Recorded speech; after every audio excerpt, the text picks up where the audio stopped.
Hello, this is Mrs. Ross, and this is Lesson 96, Practice Set and Starred Problems. So make sure you've got a pencil and a sheet of paper or your math spiral so you can take notes on the practice set and starred problems.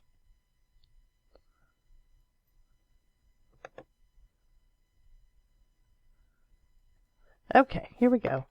By counting minute marks on a globe, find the measure of each angle. Let's see where my, oh, hold on a minute. Okay, so let's see. So AOB, well, let's first count the minute marks. So between 12 and 1, I have 1, 2, 3, 4, 5 minutes. So, if I have 5 minutes between 12 and 1, and then I have 60 minutes in an hour, then each minute, if there's 360 degrees divided by 60 minutes, means that each minute is going to be 360 divided by 60. Each minute is going to be 6 degrees per minute. Okay, so let's look at AOB. So this AOB is 1, 2, 3, 4 minutes. So if I have 4 minutes, and I know that it's 6 degrees per minute, then I have 24 degrees. That's supposed to be a 4, not a 9. Okay, let's change colors so we can look at a different AOC. So this is AOC is down here. Okay, in AOC we have, let's see, 5, 10, 15, we have 20 minutes. And it's still 6 degrees per minute. My minutes cancel. 6 times 20 is 120 degrees. So that's going to be B, or angle AOC. Okay, and let's change our colors again. And it says AOD. So AOD. So this is 5, 6, 7 minutes. So 7 minutes. And at 6 degrees per minute, my minutes cancel and I get 42 degrees for AOD. Okay.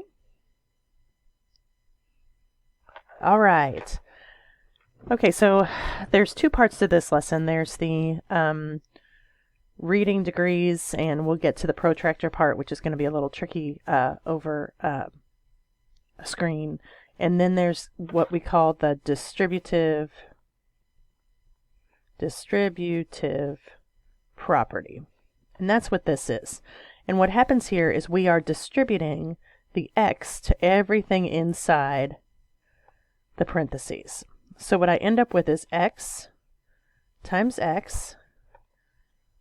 We're just going to make it plus x times negative y. And I'm going to take the negative along with it. We'll just make it plus.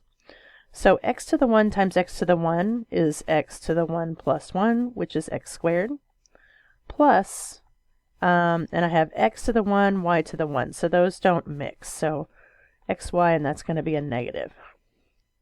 So the answer ends up being x squared minus xy.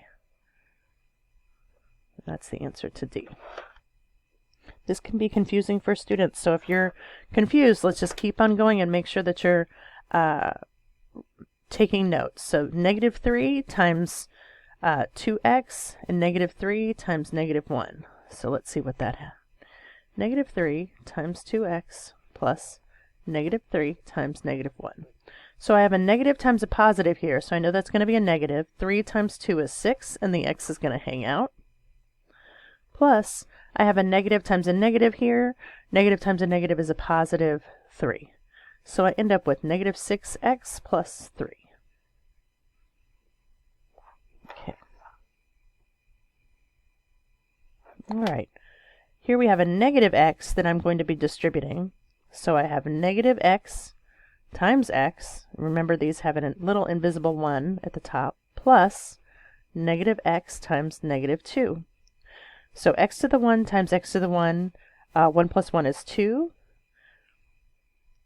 Negative times a positive is a negative. Plus, and then I have negative x times negative 2, which is going to be positive 2x. So I have negative x squared plus 2x. Okay.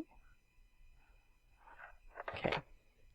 And then my last distributive property here, I'm distributing negative 2, so negative 2 times 4 plus negative 2 times negative 3x.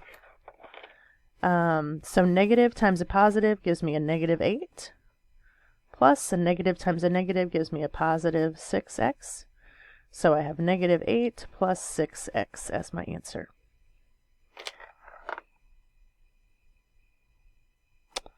Let's see. This says simplify, show, and justify each step. So I think what they want me to do is first they want me to distribute, and then I'm going to collect like terms. So let me distribute first. So this is just going to hang out here for a minute, and I'm going to distribute a negative 3.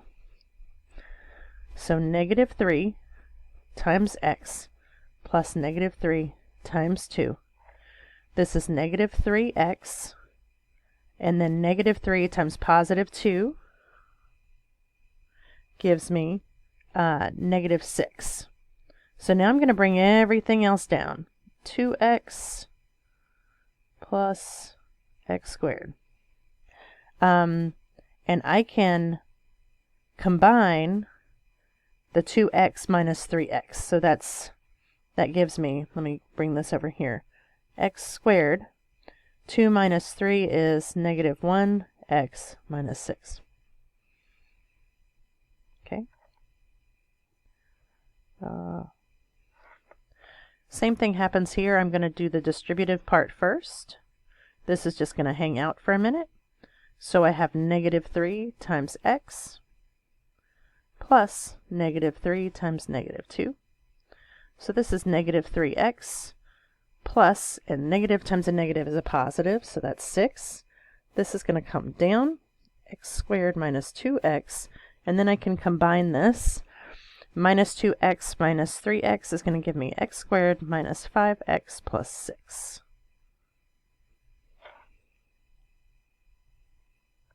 Okay, this is slightly difficult to do on a screen. It's a lot easier to do with an actual protractor and on a sheet of paper. But I have my protractor here. I don't know if it's going to let me move it, and that's a negative.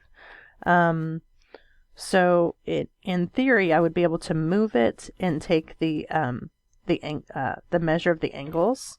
One thing I can tell you, I may just have to make a different video that shows you how to do how to measure the angles. So let me skip this for right now, and since I can't move the protractor, and we'll come back to it.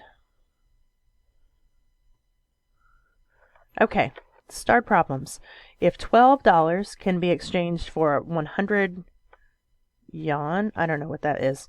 What is the cost in dollars of an item that sells for 475? So this is a case 1, case 2, if you want to make a ratio box of it. Okay, and we have dollars and whatever that is. So $12 is 100 of these. If I have something that's 475, how many dollars? Ratio box proportion cross multiply.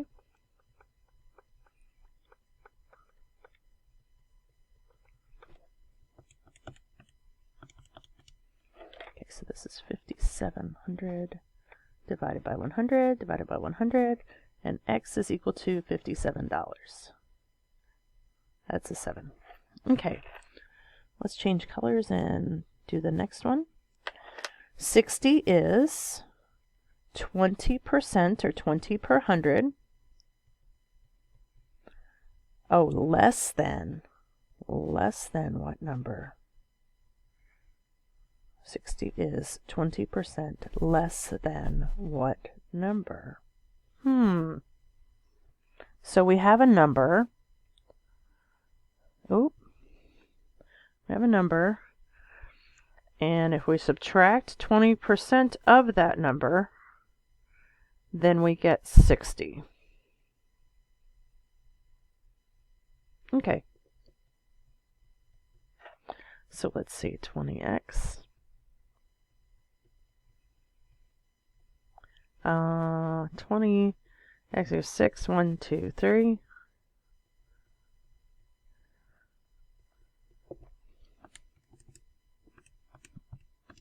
And I get 300. That 60 is 20% of 300. Not sure if it's 20% less than. I might have to go look that one up too. Okay, average number of customers per day increased, so plus 25 during the sale. If the average number of customers per day before the sale was 120, what was the average number during the sale? So this is going to be an original change new. Original change new percent actual. And in the original change new, keep in mind that the 100 goes at the top, unlike the other percent ratio boxes that we do. So it had an increase of 25%, so that's 125. Before the sale, we had 120, and we want to know how many we have after. So we're going to use this row and this row to make our proportion.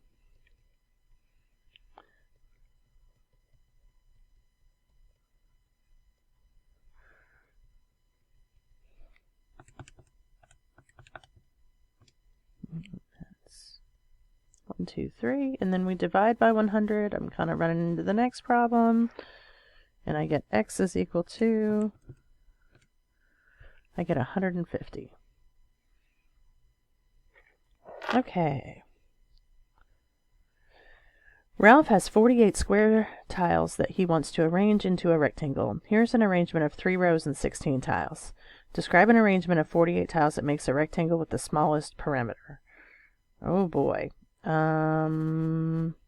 Interesting. Let's see. So the area has to be equal to 48. So whatever happens. So the way we can make 48, obviously 3 and 16, 4 and 12, 6 and 8 make 48. 2 and 24. Is that it? 2, 3, 4, 5, 6, 7, 8. Yep, that's it. Okay, so then what I'm going to have to do is, like, the perimeter of this is 3 plus 3 plus 16 plus 16. So I have to figure out the perimeter for these to find the smallest one. Okay, so for this one, that's going to be 9 plus 32, which is 41. For this one, it's going to be 8 plus 24, which is 32. So that's already less. Let's see for this one. So it's going to be 6 plus 6 is 12, plus 16, that's 28. Oh, we're getting lower. And then this one, I have 4 plus 48. That's the highest. So this is going to be the one with the smallest perimeter, sides of 6 and 8. That's kind of a trial and error one. Ooh, volume of each solid. I like these. So the volume is equal to the area of the base times the height. Here, volume is equal to length times width times height because it's a cube. So you have 3 times 3 times 3, which is 27 centimeters cubed. Over here, you're going to have to take the area of the triangle, and then this is going to be the height for the volume. So let's see, this is height for our area of a triangle. This is base for our area of a triangle. So I have 1/2 6 times 4, which is 1/2 of 24, which is 12. And then I have volume is equal to area times height, which is 12 from here. And then height is going to be 5, which is 60 centimeters cubed. All right, I'm going to stop it there for the first part, and the second part will be upcoming for lesson 96, practice set and start problems.